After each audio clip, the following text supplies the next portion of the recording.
Hello there, this is Alina in my channel Enough. Today I'm saying enough of Prigozhin. If you don't know who Prigozhin is, he's used to be a Putin's cook, but basically ex-criminal, convicted for the crimes in the past. And now he's a chief of the famous Wagner group, which is a mercenary group, illegal by Russian law. It is illegal by Russian law to have mercenaries in Russia. Yet Prigozhin doesn't care about that.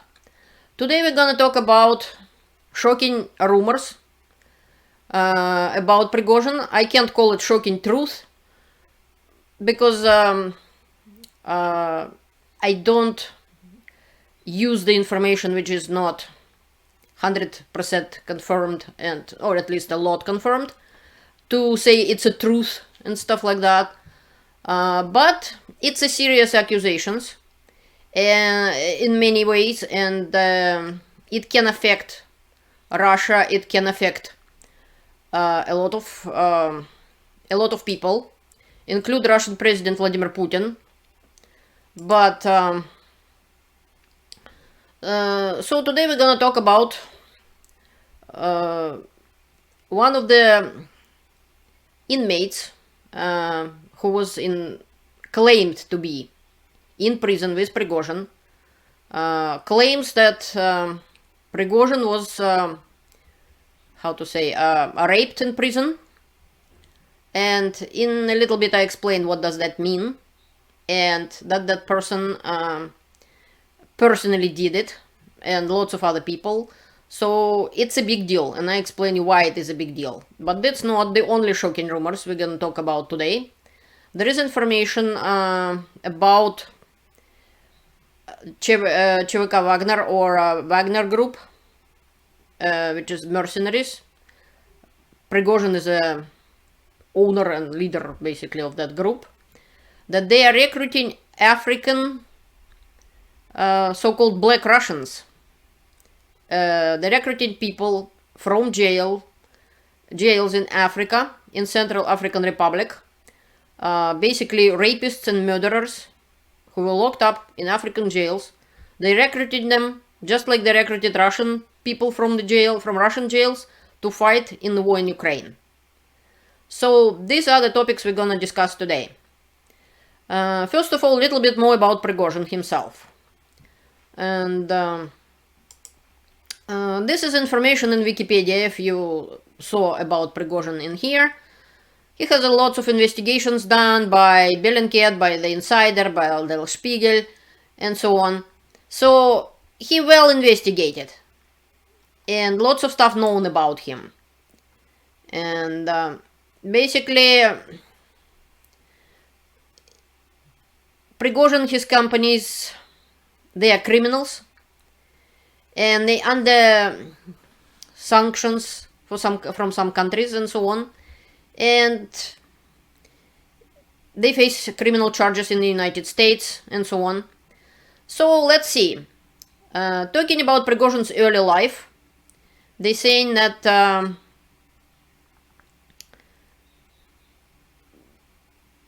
Prigozhin served time in jail. And we're gonna talk about a little bit more about that, why he was in jail, and what's that mean, and so on. You can read that article yourself. I only use Wikipedia just an example, because it's only when it's confirmed by other sources, because of course Wikipedia is not a reliable source by any means, like to trust it completely or anything. It's just a first step to finding the information. And also it says that that Prigozhin was in jail, and why. Also it confirmed by the investigation done by Medusa.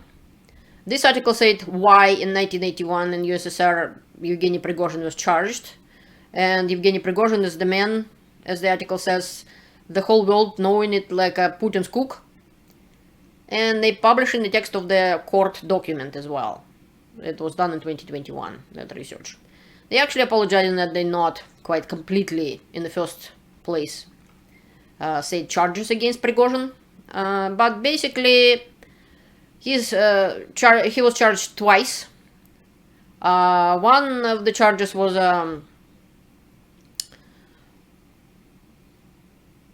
it was for theft, robbery, fraud, and involving minors into the criminal activities.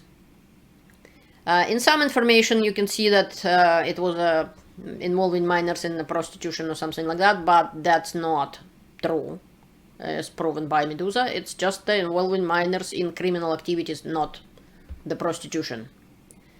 It was other criminal activities like robbery and so on, and theft. And they provided the whole document so people can know and verify the information. So today I saw, which was published a bit earlier on quite reliable channel, Warthog Defense, which I watched sometimes. It's anytime I saw it in the past, they were reliable. It's a reliable source. So they publishing translated with English subtitles statement of the criminal Sasha, who was in jail with the Prigozhin. Now I have to make a warning that this is gonna be inappropriate language in Russian and in English, very inappropriate.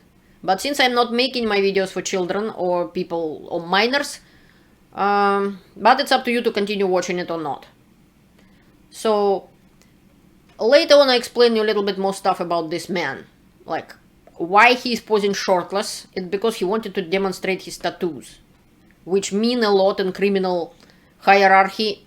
And basically, like if you ever was in the military or saw the military man, you know that the uniform of the person and whatever he has, like medals or epaulets, or when they have stars and insignia on, it means it's a colonel, it's a lieutenant, it's a sergeant, it means rank.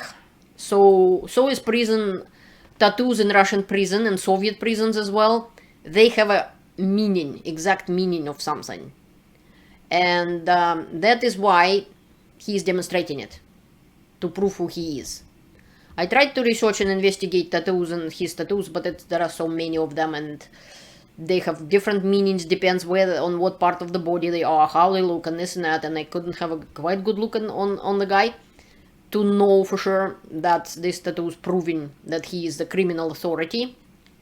In Russia, in jails, there is a whole hierarchy of thieves, and the highest are thieves-in-law, the so-called thieves-in-law, and it kind of look like a pyramid, and it going down from the top like thieves-in-law, and then go other prisoners, and on the very, very bottom of the pyramid there are people who the homosexuals, or people who forcibly made to be homosexuals by rape, and on the bottom also people who are in jail for the rape, especially of the rape of the minors. Those are not even considered people in jail. They're really tortured by inmates and so on and so on. So this is how the whole pyramid looks like. And according to several sources, different sources, I can't consider them reliable enough. This man is a kind of authority, criminal authority, one of the, maybe not thief-in-law, but very high authority in jail, which is again unconfirmed. And I'll explain you later why I kind of providing this information, even if it's not completely confirmed and not confirmed enough in my opinion. But nevertheless, let's hear what he has to say. Дело в том, что меня зовут Саша, да, известен как Саша Курара. И я хочу поставить вас в известность, что конкретно с Пригожиным Евгением мы отбывали наказание в одной командировочке. Так вот, Пригожин это пидорас в полном смысле этого слова. Пригожин это обиженный, который имел свое место и знал свое место и согласился со своим местом. А теперь вы, те, кто идете в это ЧВК Вагнер, вы становитесь под флаг пидораса. I'll explain a bit more now. In Russian jail, one of the lowest level of the pyramid, I told you, is the people who are forcefully made homosexuals. It was done to them for certain reasons. It's not just somebody decided it's a good idea or somebody wanted somebody. No, it was done often because of some sort of a punishment for something. And these people who it was done to, they are pariahs in jail. There are certain, in Soviet jails anyways, I'm more read about Soviet kind of time of in jail, and I don't know personally people from jails and I was never exposed to that kind of culture, which is in Russia and USSR, it's a lot. That is why they have whole collection of tattoos and stuff like that, I'll show you in a minute, saying that just because of that tattoo, this guy is the thief in law. Because of this tattoo, this guy is pariah. And the pariahs who were forcefully made homosexuals, considered untouchables. They called roosters, or a cock, or a rooster. It means that you do not interact with them, you do not ever touch things they touched. If he used the cup, let's say, like drink out of the cup, or and then the cup get washed in the washing machine and then you get the same cup, it means you become pariah yourself. And it can be done to you. So the prisoners know that they can use you as their homosexual partner because you are pariah now as well. That is why it's so shocking that so-called Wagner group chief who is torturing people and murdering people is a pariah. Again, it isn't proven, and normally I wouldn't spread that information, especially if it would have been about a regular person, not the war criminal who torturing and murdering people, as we will find out later in this video. So it is important what this man is saying. Very important. Because if Putin or Kadyrov shake hands with the guy, and they did, or anybody else who did it, anybody else who served under his command in Wagner group, Putin had food prepared by this guy. He took food out of his hands, which in prison you never do, ever. That is why even European Council of the Human Rights was looking into the abuse of those people in Russian jails. But this is how it is in Russian and Soviet jails. And this culture get into the like police everywhere. Like it's more than just culture inside the jail. No, it's a culture in society a little bit as well, especially in FSB, in police and all that kind of forces. Not as much in Russian society. Many people doesn't know about it or ever care. But in jail, if that happens, then the person is just a doormat which anybody can come and wipe their feet off. This is a human doormat. То есть вами руководит и командует пидорас. Вы уравниваете себя с пидорасами. Даже не то, что уравниваете, вы просто становитесь ниже пидорастов. Потому что пидорас, который лично у меня сосал ради развлечения, потому что мы так развлекались. Этот пидорас у меня сосал в зоне. Помнишь, Женя? Вспомни, петух ебаный, нахуй, ёбаный. Как тебя гнобили, So there's more to the story with the ex-convict who claims Prigozhin was adventurous in prison. There's a second video where the man confidently confirms his statements. Давайте в Турции набиваем стрелку. Аллах. And this is important. I'm sorry I had to expose you to that bad language, but without it you wouldn't understand what the guy is talking about. He not only accusing Prigozhin of being that oppusheny or offended or put down, there is another word like a rooster, of being that, he also offering Prigozhin to meet him in Turkey. And Strelka and bandits jargon means a meeting of bandits to solve the problems, when two gangs meeting to solve the problem between themselves by fight or by agreement or by something else. And according to the prison law, unwritten prison law in Russian prison, if Prigozhin will not take it seriously and wouldn't show up, it means Prigozhin agree that he is that, what this Sasha Kurara said. It means he is that man.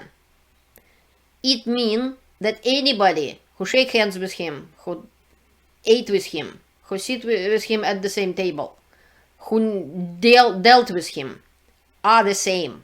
They are pariahs and they can't be used in a homosexual way without their consent, according to Russian and Soviet jail. That's why it is important. And I seen some translations of this video in foreign languages, and they saying that the Prigozhin did for pleasure whatever he did with this guy. It meant not in this way. This guy meant that the thieves treated Prigozhin that way for their pleasure, not Prigozhin's. Not because Prigozhin wanted to, because he was forced to, most likely. And that's why this was a wrong translation.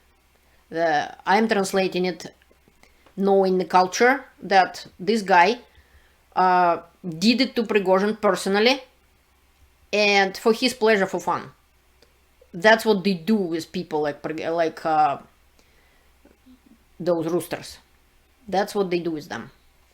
Because they want to, because they can, and because it's like a dog making another dog, making out with another dog to establish their dominance or to punish for something. That's exactly how it is in Russian jail culture. And this channel, this is a website called online magazine about tattoos. And so tattoos in Russian jail, this is the Soviet police people, and this is the prisoner.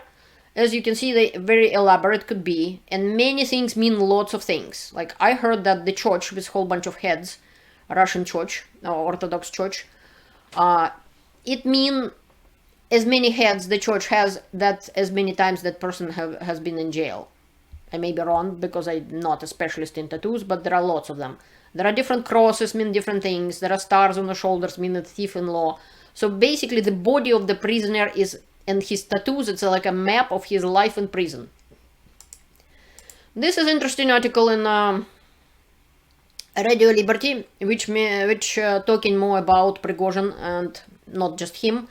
It said by sledgehammer whacking the law and justice. And this talking about the situation that happened recently.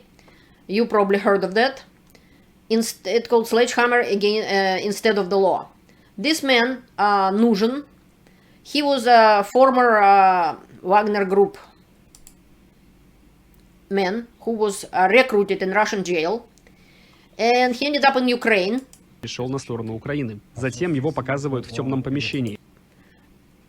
And he wanted to fight Russians on the side of Ukraine. It sounded like he was kidnapped in Ukraine and delivered to Wagner group. They attached his head, as you can see, with a rope to the brick wall, and he was whacked with a sledgehammer twice and killed. And this is what happened to the guy. These are the facts. При этом голова мужчины примотана к кирпичам скотчем. Он говорит, что 11 ноября его оглушили ударом по голове и похитили в Киеве.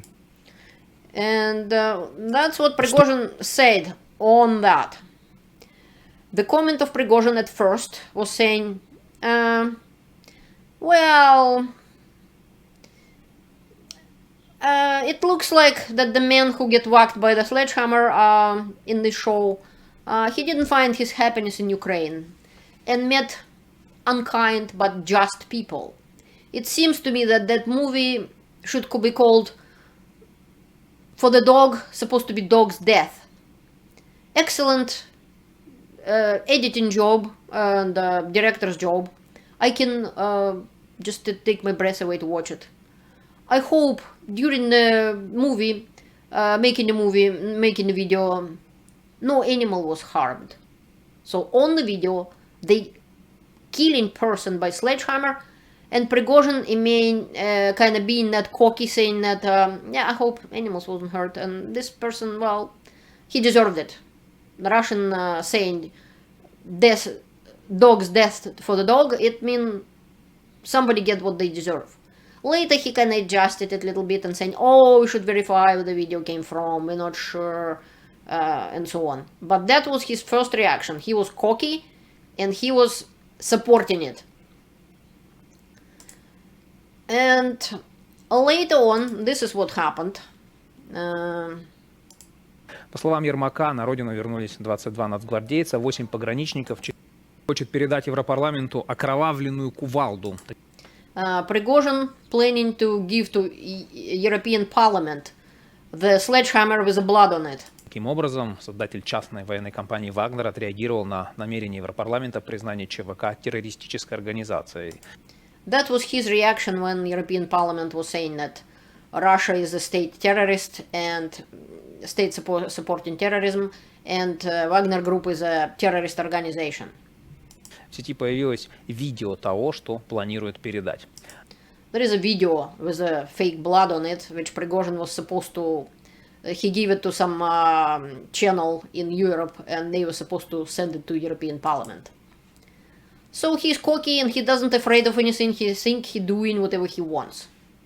This video is from, continuing talking about Prigozhin, this video is from Popular Politics channel, and this is about the Putin is so desperate that the Wagner group, who was fighting in Africa in the past as a mercenaries, now recruiting people in Africa to fight in Ukraine. And not just people, they're recruiting people from African jails.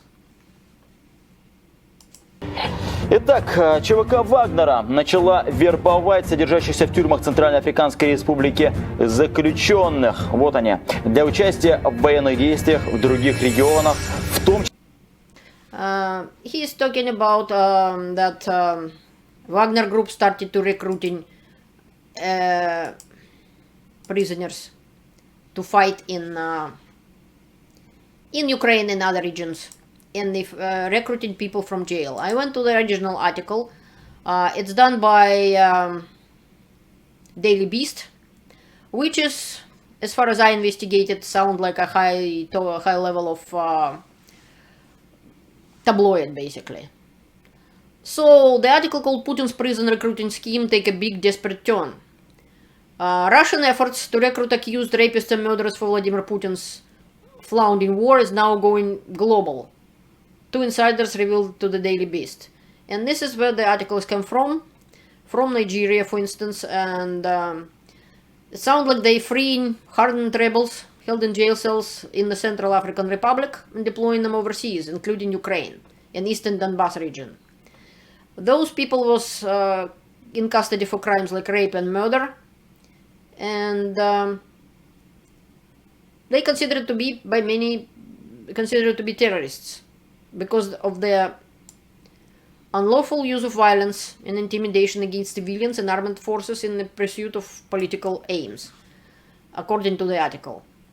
And he is talking a lot about different statements of different people, and they call them Black Russians. And some of them, it sounds like they already ended up in Ukraine. You're welcome to read the article yourself. I started to investigate it a little bit, so I opened another article called Now Putin sending prison rape victims to die on the front line. And it's talking about how they recruited, Wagner group recruited people in Russian prisons and began with murderers and robbers, and now sending abused and raped prisoners to their death.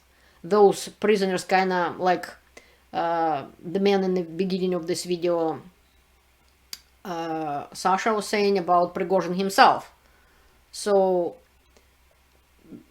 yes, I do have confirmation that there were murderers from Russian jail released because of Prigozhin and sent to the war in Ukraine. And some of them it was a double murder. And also, so this is true.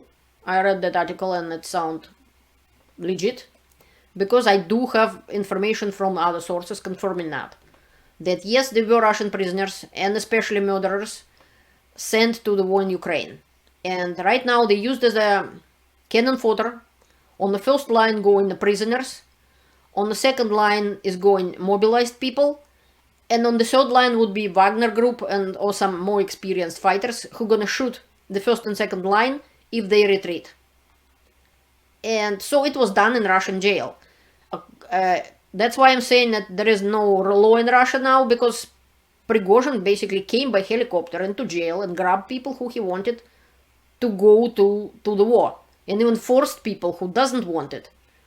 And in this article they're saying that they started to threaten them and torture them, so they